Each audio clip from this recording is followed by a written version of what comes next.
Regardez actuellement, c'est le port du voile qui est en ordre du jour au niveau des téléphones, au niveau du pays. Le Premier ministre en a parlé et maintenant tout un chacun dit sa version. Assalamu alaykoum, la meilleure communauté, louange à Allah Seigneur de l'univers. Que la paix et bénédiction d'Allah soient sur notre prophète Mohammed, sur sa famille, ses fidèles compagnons et sur tous ceux qui œuvrent pour le bien-être de l'islam. Qu'Allah le Très-Haut pardonne à tous les musulmans et musulmanes, à tous les croyants et croyantes, qu'ils soient vivants ou décédés. Qu'Allah le Glorieux accorde sa clémence à nos parents, qu'ils soient encore de ce monde ou qu'ils l'aient quitté. Alhamdulillahi Rabbil Alamin. Alhamdulillahi Rabbil Alamin. Alhamdulillahi Rabbil Alamin. Hamdan kathiran tayyiban mubarakan fi. Wassalatu wassalamu ala man ursila rahmatan lil alamin. Salawatuhu wa salamuhu alayhi wa ala alihi wa ashabihi wa atba'ihi ila yaumiddin. Assalamu alaikum wa rahmatullahi wa barakatuhu. Vous frères et sœurs en islam, vous qui représentez la meilleure communauté. Me voilà aujourd'hui encore en face de vous. Essayez de faire un rappel sur l'islam. Subhanahu wa ta'ala nous dit Fadhakkir fa inna dhikra tanfa'ul mu'minin. Ô prophète, ô toi le musulman, fais des rappels aux musulmans, aux croyants, car le rappel leur fait bénéfice.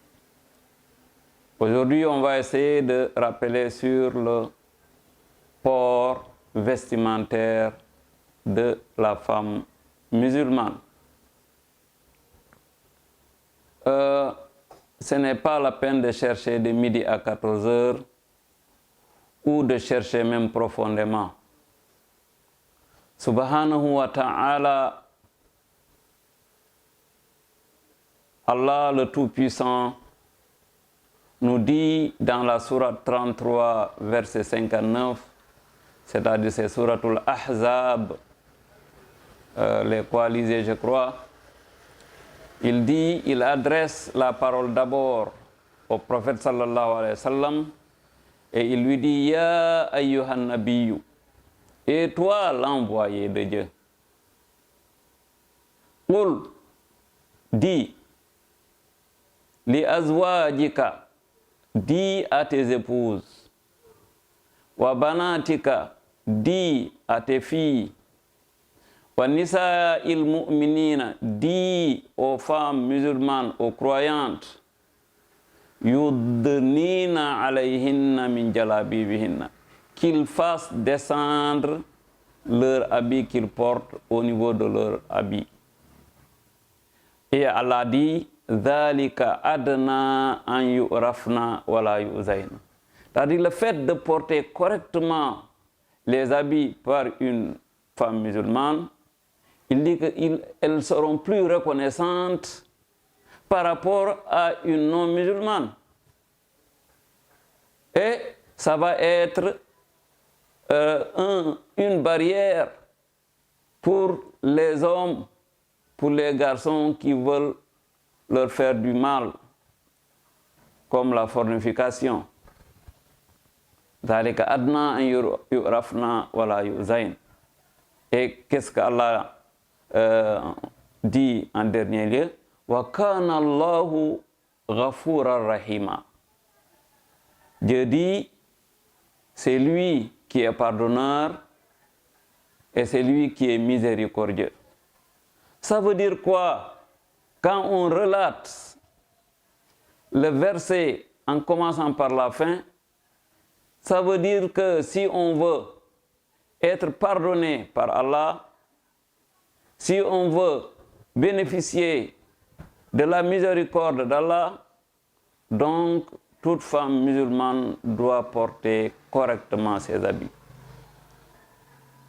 Et qu'est-ce qu'on voit des fois?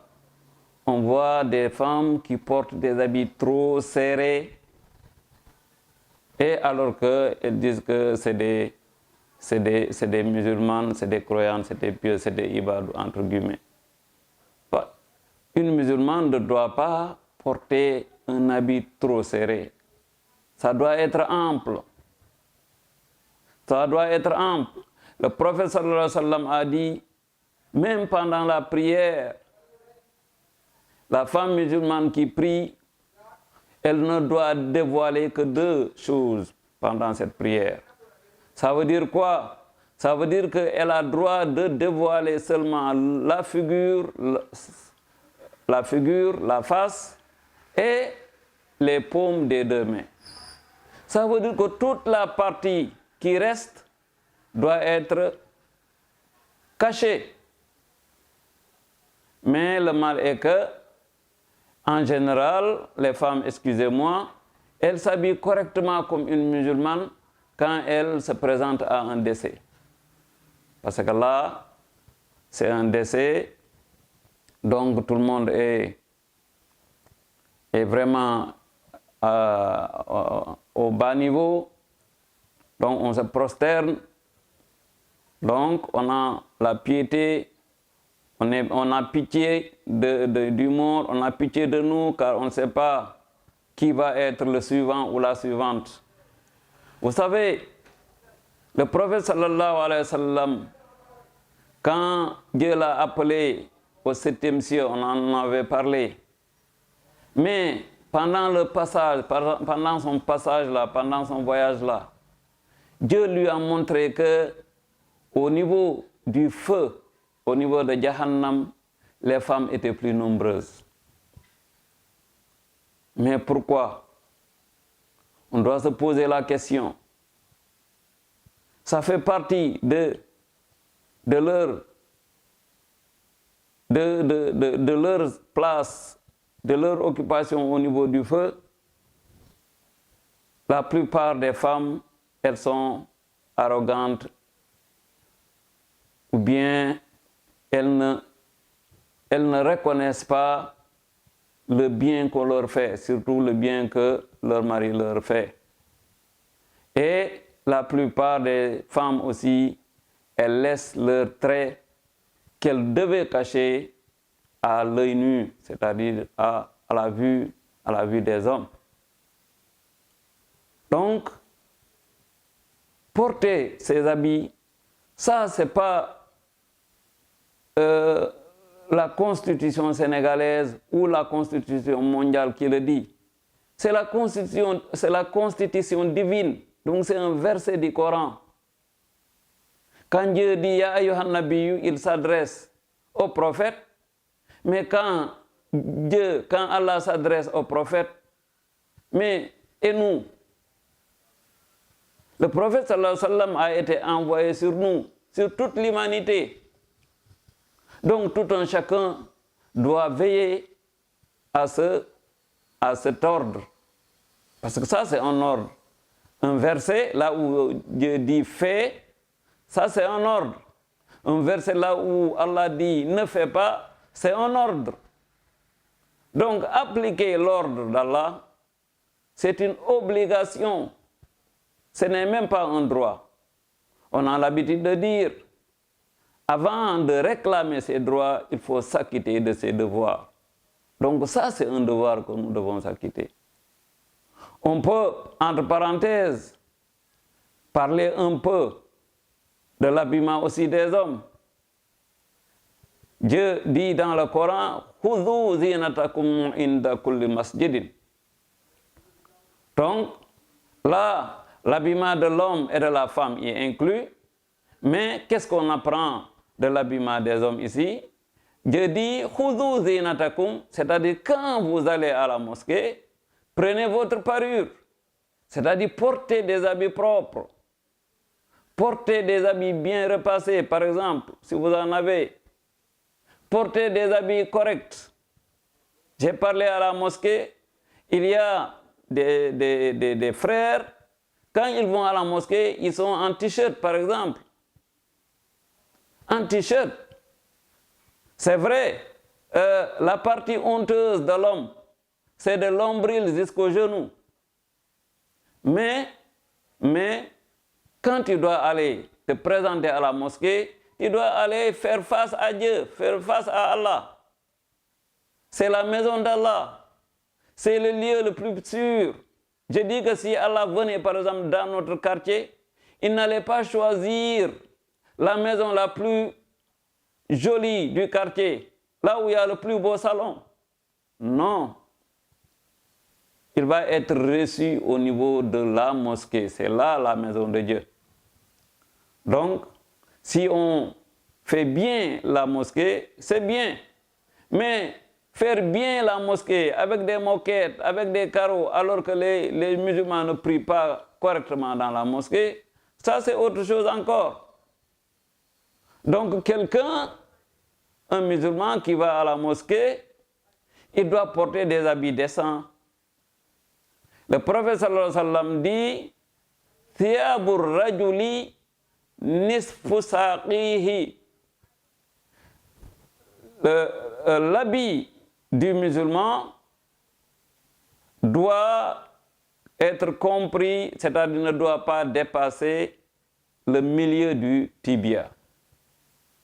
Alors que nous, certains, quand tu les vois en grand boubou, par exemple, il faut que le boubou soit bien long et quand il marche, le grand boubou là est en train même de rafler le sable. Non.